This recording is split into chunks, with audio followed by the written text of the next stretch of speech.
Bonjour à toutes et à tous et bienvenue à l'écoute de cette émission hebdomadaire préparée pour vous par Radio Prague International. Invitée la semaine dernière par l'Institut français de Prague à un débat sur la liberté de la presse, la journaliste et écrivaine française Annie Niva retrouvait à cette occasion la capitale tchèque où elle a commencé sa carrière dans les années 1990 à Radio Free Europe.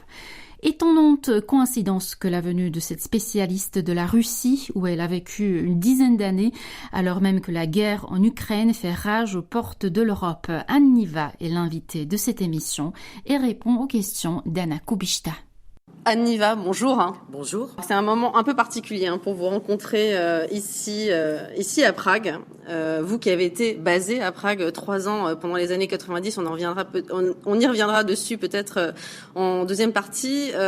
C'était au début de votre carrière de journaliste, de reporter. Et puis alors vous avez été en effet correspondante à Moscou pendant de nombreuses années. Vous avez couvert de nombreux conflits aussi, comme reporter de guerre en Tchétchénie, en Afghanistan, il me semble aussi. En Irak, en Afghanistan, oui. Difficile de savoir quand même par où commencer, parce que la sidération est grande face à l'invasion de l'Ukraine. Peut-être vous qui connaissez bien la Russie, les Russes, la géopolitique russe, quelle a été votre première réaction ? Ma première réaction, c'est celle de la sidération absolue, de la perplexité, de la tristesse, du dégoût, de la colère, tout à la fois. Moi, je peux plus vivre normalement depuis le début de l'invasion. C'est quelque chose d'inimaginable. Et c'est justement parce que c'est inimaginable pour nous autres occidentaux que Poutine l'a fait. Il l'a fait parce que c'est inimaginable. Il l'a fait pour nous terrifier. Il a réussi en ce sens, puisqu'il avance donc, du point de vue de la terreur ses pions, et militairement et moralement, finalement, mentalement, puisque premièrement il nous a eu, je dirais, par le mental, puisque nous ne nous y attendions pas, même si l'administration Biden avait quand même depuis des semaines, voire des mois, prévenu, mais personne ne les écoutait, personne n'y croyait. On pensait qu'ils criaient un peu au loup, en fait. Oui, absolument. Ils se sont trompés sur la date. Ils avaient dit le 15, ça a été quelques jours plus tard. Mais enfin, on peut leur pardonner cette erreur minime.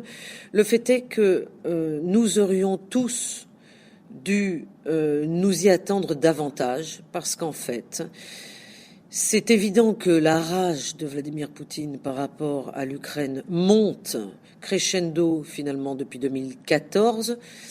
Pour lui, c'est il n'y a pas si longtemps. Et je remonte moi-même, et je ne suis pas la seule, jusqu'à 1991, tout simplement. La dislocation de l'URSS, qui est pour lui un immense drame et qu'il n'a pas avalé. Vous avez donné quelques pistes justement, mais c'est quand même assez, j'ai envie de dire, c'est impossible de se mettre évidemment dans sa tête, Vladimir Poutine, et puis personne n'a vraiment de boule de cristal. Sinon d'ailleurs, on aurait été sans doute beaucoup plus préparé. Peut-être comment comprendre le fond en fait de cette campagne militaire finalement qui semble totalement d'un autre temps à nos yeux, mais qui visiblement est totalement existentielle pour lui. Et vous l'avez dit, personne n'est dans la tête de Vladimir Poutine, même si certains prétendent pouvoir y parvenir. Moi, je ne sais pas. Mais ce qu'on peut comprendre, c'est son but. Son but, il est clair. Quand on envoie des blindés dans le pays voisin, c'est qu'on lui veut pas du bien. Et les blindés de Vladimir Poutine avancent. Et ils sont arrivés concomitamment par le nord, par le sud et par l'est où ils étaient déjà dans le Donbass. Donc il y a un étau qui se resserre et qui visiblement va couper l'Ukraine en deux. Je n'ai aucune certitude, bien sûr, je n'ai pas de boule de cristal, vous avez raison, mais je pense ne pas me tromper en disant que malheureusement, là où les blindés russes ont avancé, ils ne reculeront pas. Ils ne reculeront pas, c'est-à-dire qu'ils vont rester et qu'il va falloir sans doute faire avec, et que ça nous mène plutôt vers une guerre longue, une Ukraine affaiblie, divisée, traumatisée. Dans votre livre « Un continent derrière Poutine », pour nos auditeurs, je le précise avec un point d'interrogation, c'est important. Oui, c'est important. Paru en 2018, vous vous posiez la question à l'époque, est-ce que l'exercice du pouvoir intéresserait moins Vladimir Poutine ? Et vous évoquiez la lassitude du chef. Qu'est-ce qui a changé alors depuis ? une bonne guerre, si vous voulez, ça rompt la lassitude. Il a voulu rompre sa lassitude. Tout le monde sait que c'est avec les guerres que on a l'impression, en tout cas les leaders qui décident de ces guerres, ont l'impression qu'ils ont leur peuple derrière eux. Donc c'est évidemment l'impression qu'il a, l'impression qui est sans doute pour lui une certitude, et c'est là qu'il se trompe. Mais oui, je pense qu'effectivement il était lassé du pouvoir et qu'il a eu envie de mener à bien cette opération qui le taraudait depuis longtemps et qu'il n'osait pas faire. Et il a attendu d'avoir aussi des certitudes du point de vue occidental, et il les a eues, que personne n'enverrait de soldats, puisque Joe Biden l'a dit. Il l'a dit plusieurs fois, il l'a dit il y a quelques semaines. Il a dit « pas un soldat américain n'ira mourir en Ukraine ». Je crois que quand on entend cela, tout est dit. Et pour Vladimir Poutine, c'est une aubaine. C'est une aubaine. C'est l'aubaine de celui qui parle le langage de la force face à celui qui parle un autre langage. Donc nous sommes dans une guerre profondément asymétrique finalement. Et en plus avec la menace nucléaire.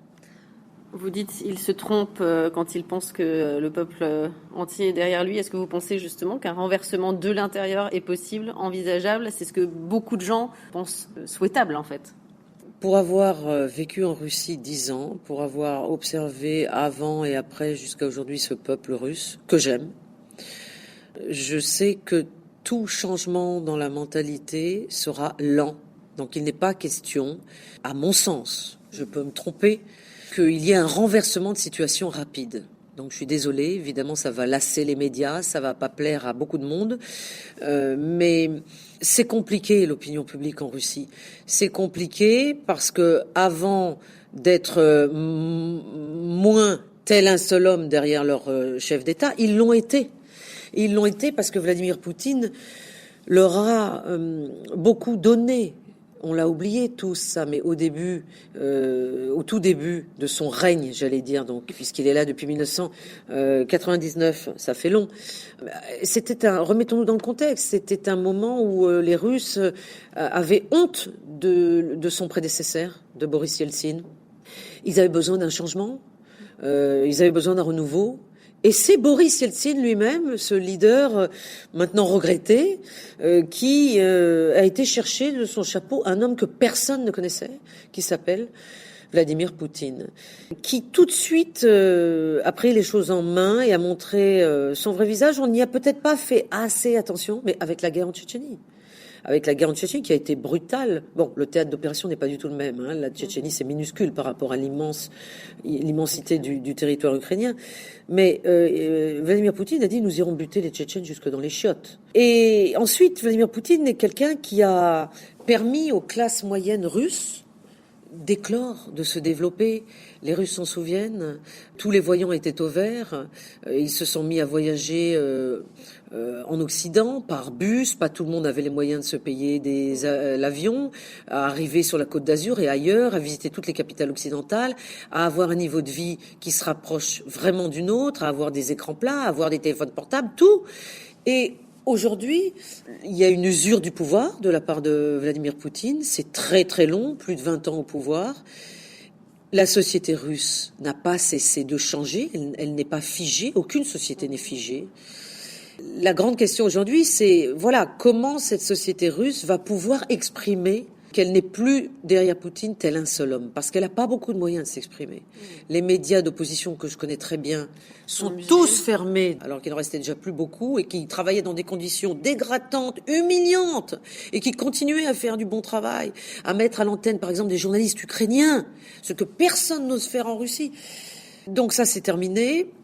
Espérons-le temporairement, c'est ce que mes confrères et mes consoeurs, nos confrères et nos consoeurs de ces médias veulent croire. Ils pleuraient à l'antenne en terminant. C'est un désastre de regarder ça après quand même 10 ans pour la télévision Dost, Rain TV, d'exercices passionnés et extrêmement sérieux du journalisme. Les citoyens russes lambda qui veulent exprimer leur désaccord par ces deux mots « niet vainie », non à la guerre. Très courageux. Très courageux. Dans ces circonstances, ouais. Sortent avec une pancarte dans la rue individuellement pour le faire, et ils peuvent être arrêtés, et ils le sont, et ils le sont encore plus quand ils sont en groupe, c'est-à-dire qu'ils sont plus qu'une personne.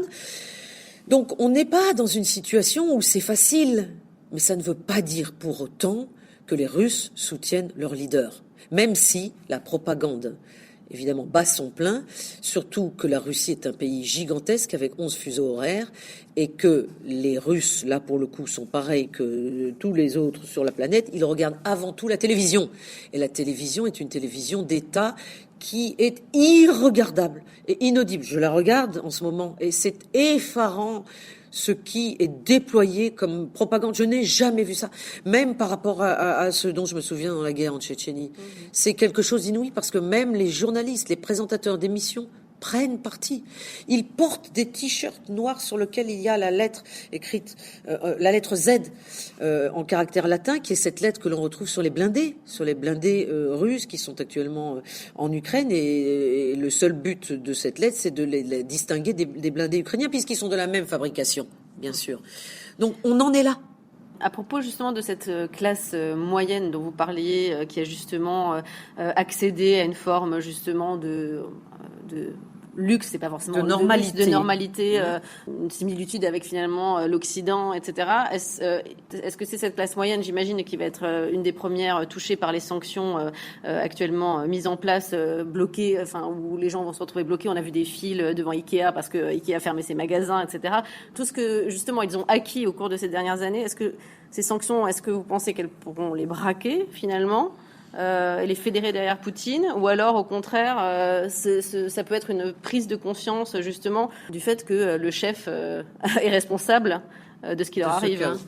Bien, vous avez raison de poser la question, c'est une très bonne question, c'est une question essentielle, et on aura la réponse pas tout de suite, mais il est clair, j'entends déjà ces voix parmi mes sources en Russie, que les réponses multiples de l'Occident envers la Russie, qui ne sont pas que des réponses de sanctions économiques, mais il y en a beaucoup plus. Il ne se passe pas une heure sans qu'on ait de nouvelles informations sur Apple qui ne vend plus ses ordinateurs. Oui, surtout elles sont pas seulement étatiques d'ailleurs, elles sont aussi commerciales. Exactement. Eh bien, cela peut être à double tranchant. C'est ce que me disent les Russes que je questionne, parce qu'ils se sentent punis. Ils se sentent punis et ils ont l'impression que c'est eux, le peuple, qui trinque, et pas forcément leurs dirigeants. Donc ça, c'est quelque chose, évidemment, sur lequel joue Vladimir Poutine, qui, d'un côté, est très méprisant, finalement, vis-à-vis de son propre peuple, puisqu'il espère que ce peuple, en souffrant, va de nouveau être derrière lui. Alors la République tchèque, que vous connaissez bien puisque vous avez vécu, comme je le disais en introduction, a été très rétive pour le coup à accueillir des réfugiés syriens lors de la crise migratoire il y a quelques années. Par contre, a fait immédiatement preuve d'une solidarité sans faille avec l'Ukraine. Alors on peut le comprendre aussi parce que les Ukrainiens représentent aussi la première communauté étrangère de la République tchèque, c'est 300 000 personnes. Comment est-ce que vous analysez cette réactivité, cette mobilisation, tous azimuts qu'on voit d'ailleurs aussi en Pologne, pour le coup, qui se refait une virginité d'ailleurs vis-à-vis de l'Union européenne, puisqu'elle était quand même sur les questions d'état de droit, c'était très réticente. Mais écoutez, je vais vous dire quelque chose qui n'est pas du tout politiquement ni journalistiquement correct, mais ça m'est égal parce que c'est la réalité. C'est parce que les Ukrainiens ne sont pas musulmans et les Polonais c'est la même chose. Et ça, c'est pas nouveau.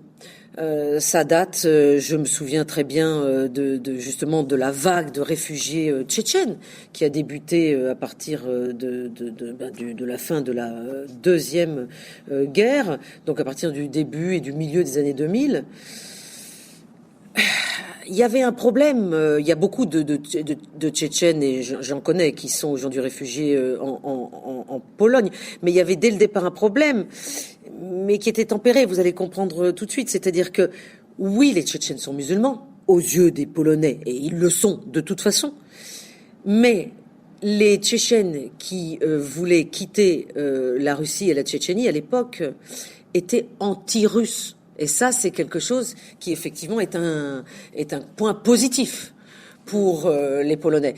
Donc, ils ont accueilli mais sans grand enthousiasme. Et ensuite, il y a eu énormément de reportages et sur les problèmes qu'a causé la diaspora tchétchène en Pologne. En France aussi, là, il y a des reportages souvent négatifs à propos de la diaspora et de l'émigration tchétchène, parce que la France est aussi un pays qui est dans lequel les hommes et les femmes politiques instrumentalisent immédiatement la question de l'immigration.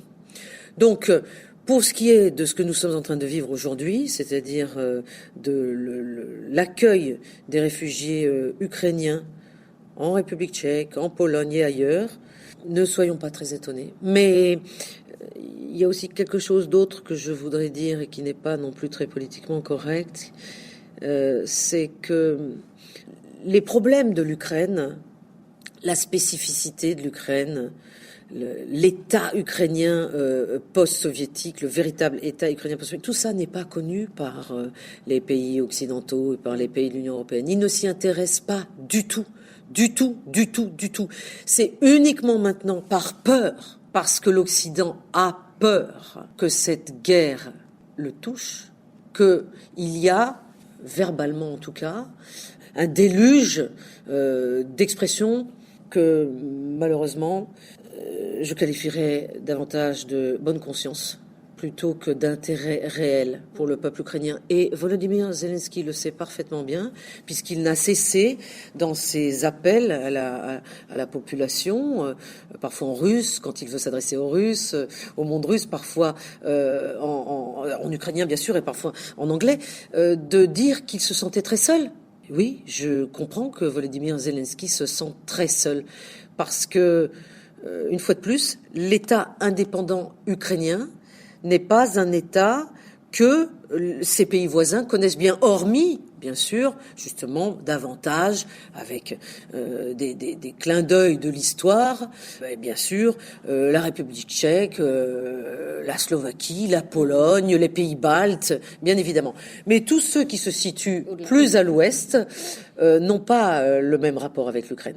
Totalement, peut-être autre sujet. Donc, j'avais envie un petit peu de convoquer peut-être vos souvenirs justement de Prague, parce que vous avez été à Prague au milieu des années 1990. Les Tchèques ont des souvenirs contrastés de cette époque. Alors entre l'élan démocratique, post-communiste, donc de ces années-là, mais aussi les souvenirs d'une économie très sauvage à l'époque.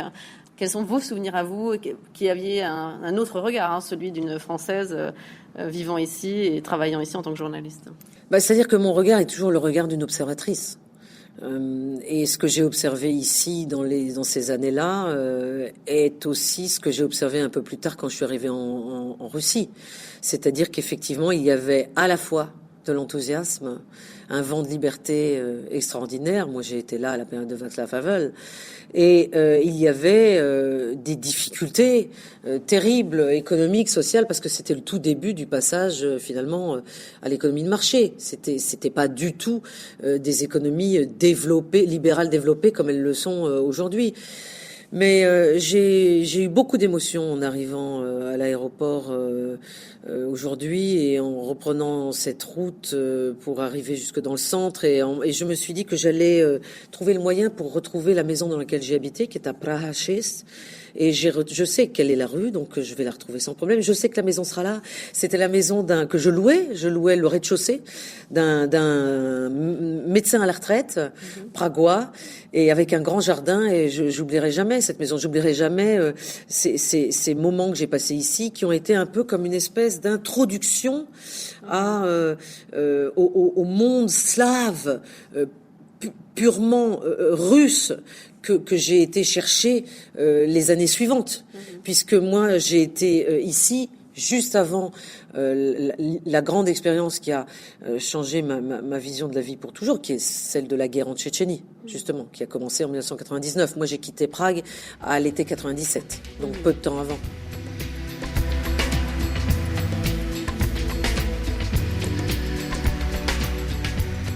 La journaliste et écrivaine française Anne Niva était l'invitée de cette émission produite par Radio Prague International. Merci de votre attention. À la prochaine.